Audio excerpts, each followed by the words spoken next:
was so damn cold last night. I literally had to get home and get in the shower to warm up. It was frozen. All right, questions for Coach? What was your reaction if you saw Nebraska, kind of the bracket revealed before Nebraska fell in that? I mean, you're playing good this year. You're playing good teams, and there's going to be a lot of great matches. Like Holly said, it's really, really balanced and competitive. It's going to probably be the most dynamic, results-oriented tournament ever, and so I don't get too worked up on it.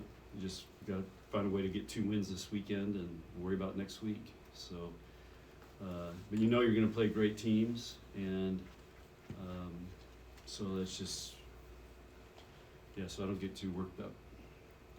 We owe Florida A&M because they beat us in 04. So. Did you bring that up to the team yet? The 04 Oh yeah, match? oh yeah. Half of them aren't even old enough. They were all saying I wasn't even born. Yeah, well I was there, so I saw it. What do you remember from that 2004 match? It was over in the Coliseum, and they had it was an international team that they had, a lot of international players. So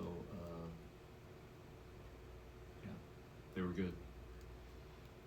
What feels most rewarding about winning the Big Ten this year?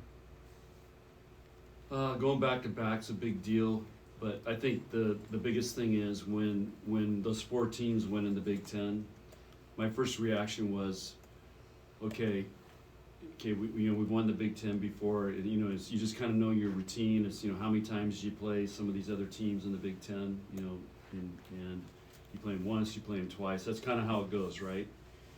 And well, this year it was completely a new thing, and so I thought, okay, here's another great challenge, and this is a great challenge for us to try to win this new conference, kind of a super conference with those 4 teams in there, plus all the added travel that you're going to have.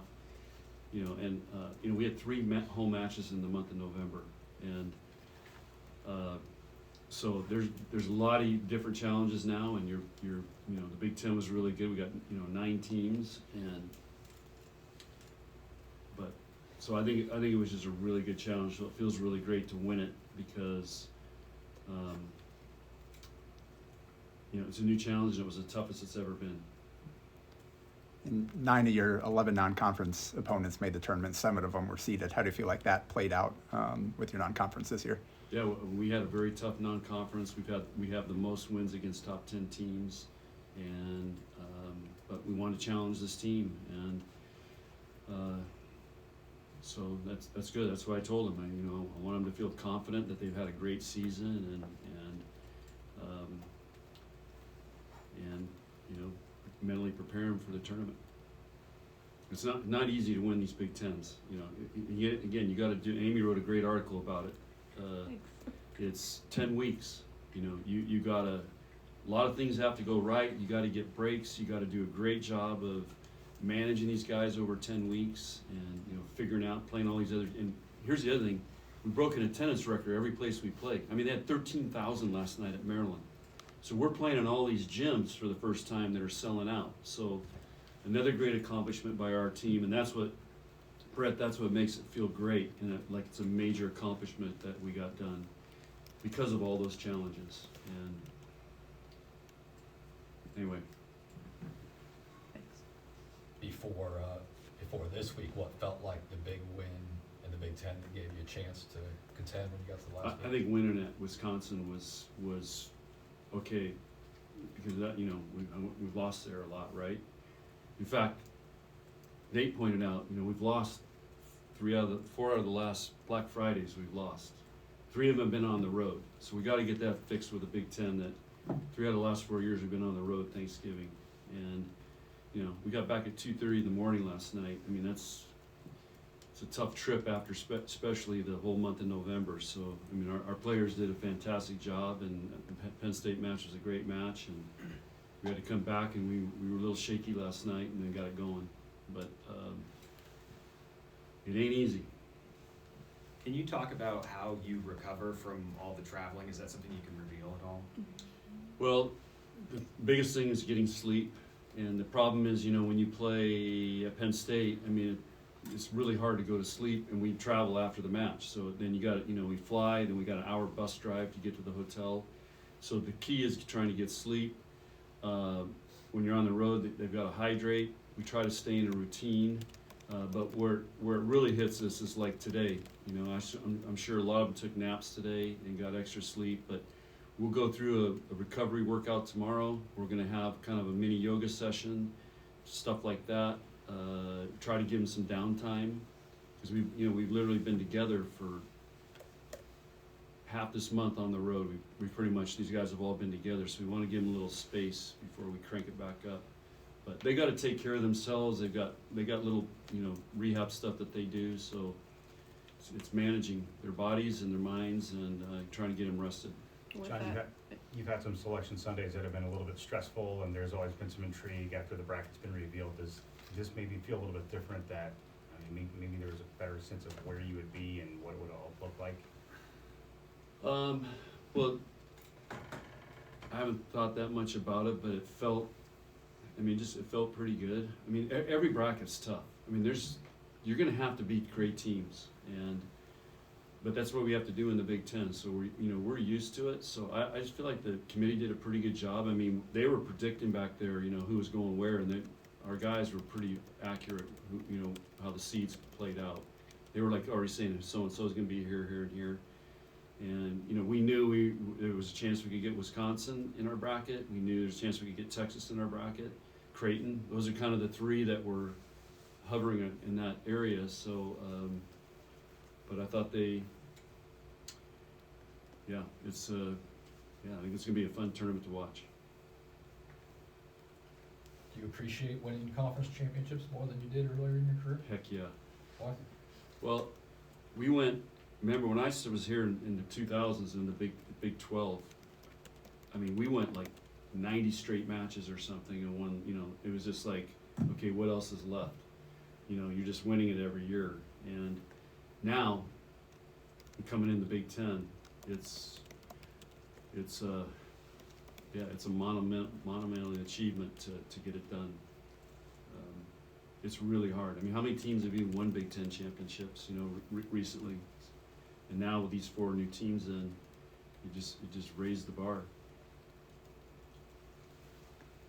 John, getting to play at home, you're not going to have to leave until the Final Four should you make it. How important is that, and what have you learned over being able to play in front of the home crowd for regionals, again, assuming you advance? Yeah, I'm putting on our crowd. They're going to will us to Louisville. They better will us to Louisville.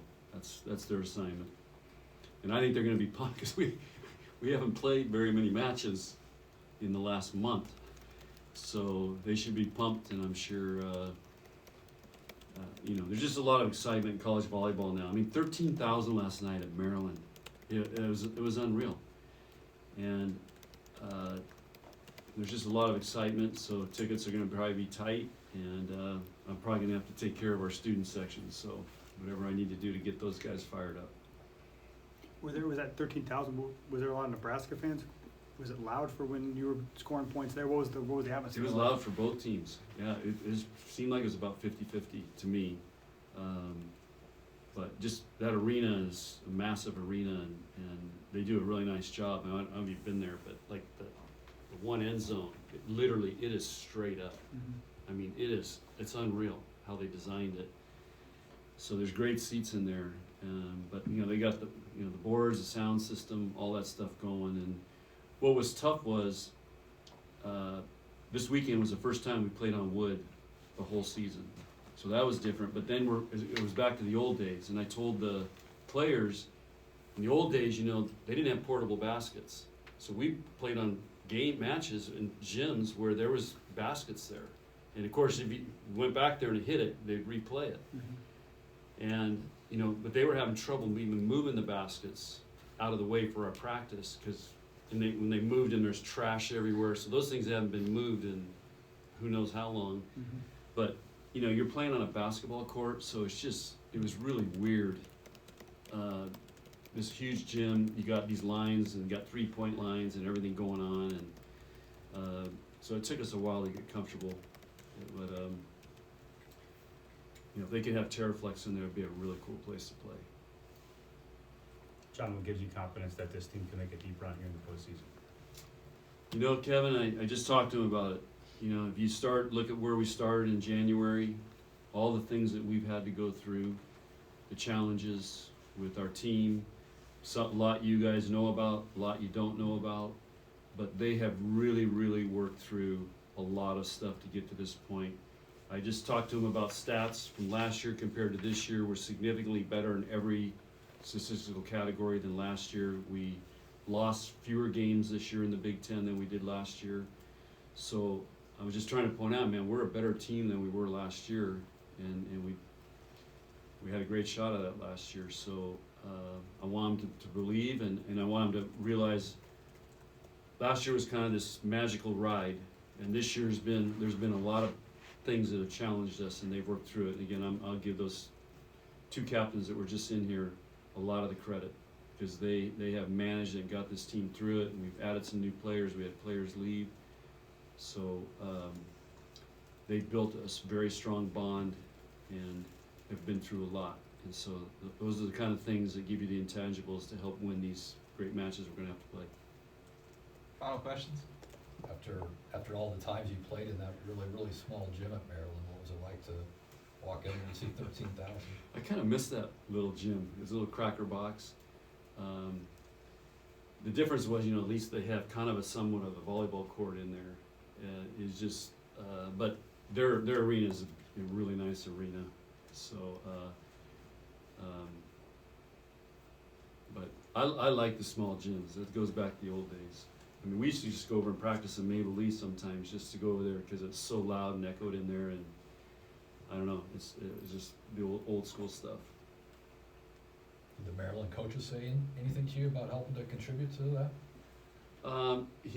They were really, I think they were kind of just blown away, like what was going on. And of course they had senior night afterward, which, I mean, think of those seniors. They have like 8 or 9 seniors, and they're all out there, and a lot of people stayed. So what a special night for them. And but I think it's again another step for a program. Now they can capitalize on that in recruiting. I mean, that's huge. We can go around and say, hey, we got 13,000. You know, now they know, they've seen it, and they can do it.